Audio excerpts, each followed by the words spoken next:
welcome to another edition of the Willie Bragg Show on this officially March 5th, 2024 episode of the Willie Bragg Show. And the reason I say it's March 5th is that today's my birthday. So I turned 55 today. Actually, I'm still 54 until 4:16 this afternoon. So I don't rush how old I actually am quite yet. So I was born on this day. So and so anyway, it's interesting two people that I found out I shared my birthday with. And one is the revolutionary socialist from the 19th and early 20th century from Germany, Rosa Luxemburg.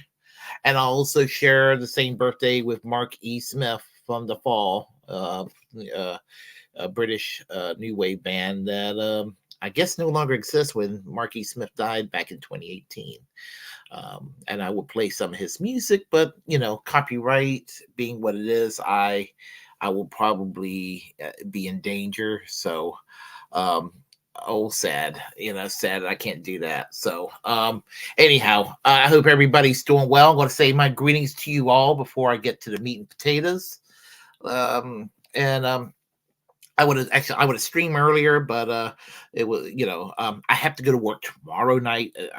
Plans I can't get out of. I would have normally been off on my birthday. It wasn't a conspiracy, so celebrated it one day early. I was taken out to dinner, presents, all that good stuff. So anyway, Miguel, how are you? I'm glad to see you here today as usual. I'm wishing you all the best. Same thing, Daniel Berry Sports Highlight. It's great seeing you here. Great Patine. Great Pantine. I'm glad seeing you here as well. Welcome on board. Let's see here. We have Warren Extrabula. Hey, happy birthday. Hey, yeah, thank you. So glad to see you all here today and all that. So I want to talk about let's see. Oh, hold on a second here. I shared the same birthday with Martha Stewart and James Hetfield from Metallica myself. There you go. Some tragic things happened on March 5th. John Belushi. I think John Belushi died on my 13th birthday, and I don't want to be a downer about that. He was an awesome comedian and everything. So, that pissed me off when I like to turn 13 and find out that day that John Belushi was killed. It's like yeah. Anyway, getting back to what I want to talk about. Before I talk about Melania Trump's supposed communist upbringing, and I bring this up because it's comical to me, how some people, I'm surprised nobody called her out on it.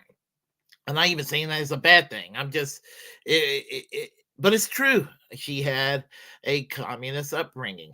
And so this lays segue for what I'm going to show to explain all of that. So give me a second here. I actually wish Big Man Crab was here to watch this because I think he would appreciate this video. So hold on a second here. We'll get everything set underway. Yeah, let's get started.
I'm sorry for the choppy sound. I'm thinking it's probably the internet or something, but that song was a dedication to Field Marshal Joseph Broz Tito of the former Yugoslavia, and so I decided to go and play that because it kind of carries into what we're going to talk about here. Um, just in case you don't know who she is, Brigitte Gabriel is a right wing activist. She's a Lebanese born right wing activist that immigrated to the United States because, um, you know, dealing with the instability that's, more the rule than the exceptions in the Middle East. And I don't wish any hardship on people, even people I disagree with passionately. Having that said, this is from December 23rd, but I thought I will share it with you. I believe it came out on December 23rd. It said here basically, raise your daughter to be like Melania Trump, not Taylor Swift. I want y'all to think about that for a second. She wants she wants women to raise their mothers and fathers, and I'm open-minded, whether it's fathers and fathers or mothers and mothers or whatever situation that a family can be to raise their child. She wants them to be like Melania Trump and less like Taylor Swift. If she really, really thinks about it, for the kind of person she is, I actually don't have a problem with that because I'm not a fan of Taylor Swift's music. I mean, I don't hate her. I don't wish her harm. I don't really think about it unless people want to go and bring her up. Well, here's the thing. Regarding Taylor Swift versus Melania Trump. Taylor Swift, I don't know. Apparently, she's a generic Democrat. I guess that's just bad enough for Brigitte Gabriel to be just some kind of generic Democrat. My problem is that's the problem with Taylor Swift. She's a generic Democrat. She's not a lefty. I mean, she's obviously not any right wing, piece of shit individual, but she's not a lefty. In my eyes, she doesn't meet the expectations of what it means to be a leftist.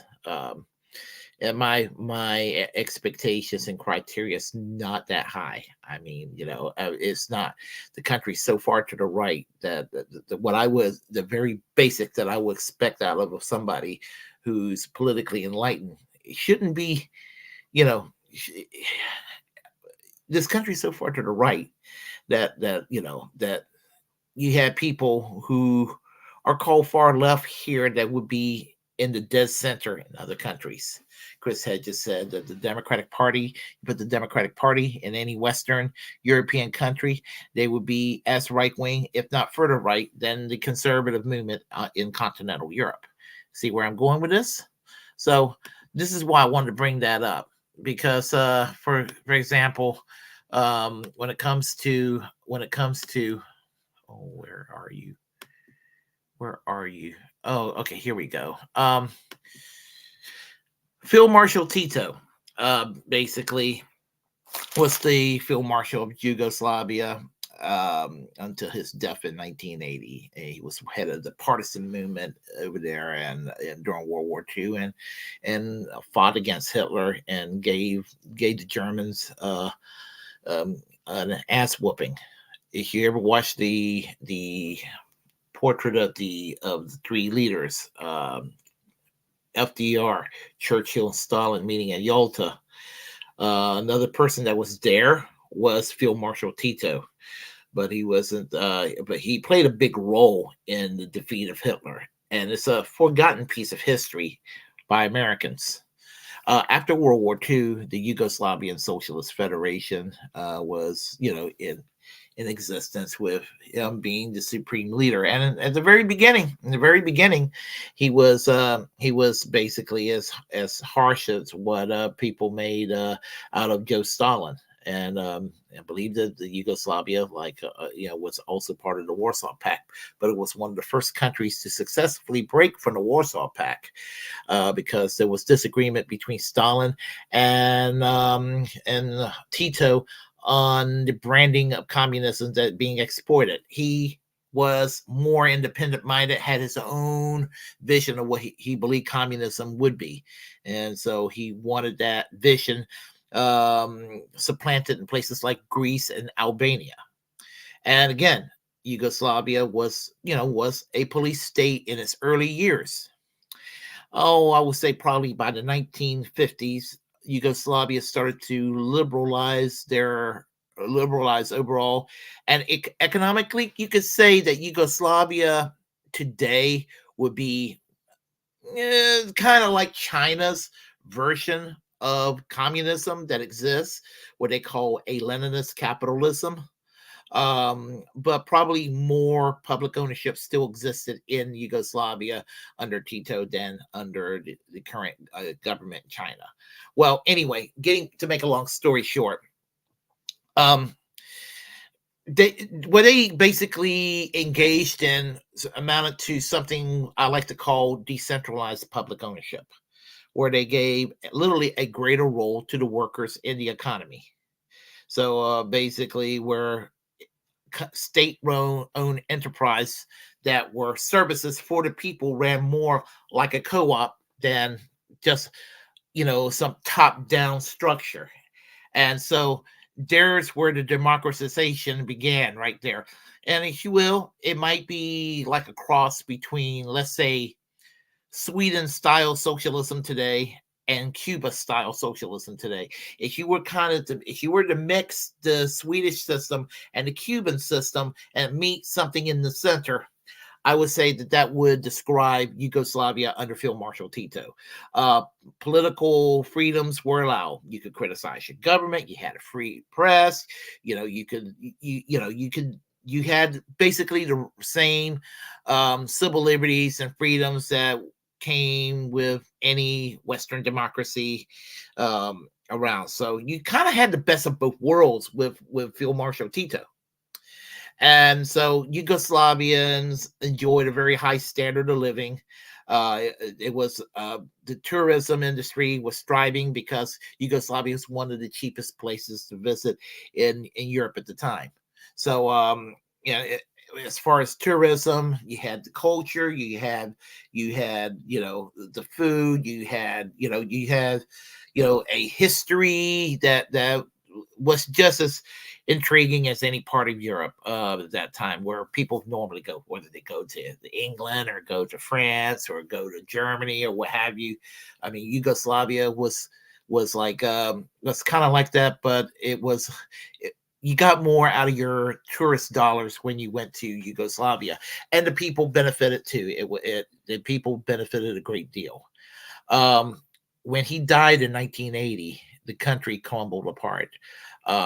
And basically he kept the ethnic groups from essentially killing each other. So I needed to go into that background about Tito. And I'm for the record, I'm not a Marxist Leninist in any way, shape, or form. However, the model that Tito had in Yugoslavia is a model that I admire a great deal. I think that Tito kind of moved the goalposts toward a socialism that was feasible. So what happened, I would say that in Africa, Gaddafi sort of modeled his socialism pretty much after the model that existed in places like Yugoslavia under Tito, whereby Tito's Yugoslavia, Gaddafi's Libya was the most prosperous country on the African continent. We know why Hillary Clinton, played the role she played in the destruction of Libya. And at the time when I was not as knowledgeable, I used to be like most people, kind of like, "Oh, Gaddafi, such a terrible person." No, I take that back. I miss Gaddafi. Someone like Gaddafi was a good man, considering that Libya is now a slave state, returned back to being kind of like a slave trading state. So, yes, Gaddafi was base, and his socialism was branded more or less after the model by Tito. Well, the official Communist Party in Yugoslavia was called the League of Communists, and both parents of Melania Trump were members of the League of Communists, and they were bureaucrats for the government in Yugoslavia at the time. And so I find it ironic that Brigitte Gabriel would say things like that, like like what she said, and with the statement that she made, raise your daughters to be like Melania Trump, not Taylor Swift. Well, here's the thing: Taylor Swift is a capitalist. Her parents are capitalists. We contrast that with let's say Melania Trump, who was raised as a communist, and then it's ironic to hear Donald Trump talk about the Marxists, the communists coming into this country, and it's ironic that the right wing simps for Donald Trump don't wonder, well, what in the world, why is he married to a woman with connections to the communist world?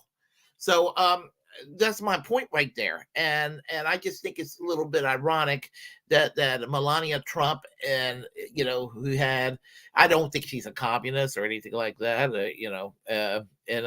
but if this would have been a Democrat that would have been married to Melania Trump, they would have been like, oh, well, she's a communist. You'll be hearing that from the far right. That's basically the point I'm trying to bring out. I just think it's funny how nobody brings that up at all. Not at all. So I just wanted to go and share this with you. Plus, it was my opportunity to talk about Field Marshal Tito. And what a great loss it was when he died in 1980. When he died, it was the funeral had more dignitaries around the world than any other high-profile world leader at the time. A man who basically had no aggression toward other countries during his long tenure in power. I got to make this video relatively quick because I got another video scheduled at 1:00. So and that's just like a few minutes. So I'll talk to everybody here real quick. Desirmantis, thank you. Early one day happy birthday greetings. Thank you for that. And Dark Vimp, how are you doing today? And I had to Warren says sounds very commie.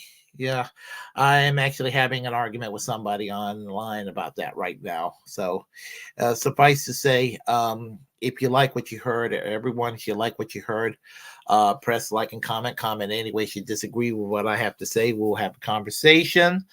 And feel free to share the content on this channel. As a First Amendment absolutist, it's my duty to inform you to create your own platform and utilize it, because we are, in fact, the muckrakers of our time. Also, remember to reject corporate media because they have nothing at all to offer. Free Julian Assange, free Palestine, free healthcare for all, and, of course, free speech. Always remember that. So, anyway, I will see y'all in a few minutes in my next video. So y'all take it easy. Take care. See you on the other side. Bye-bye.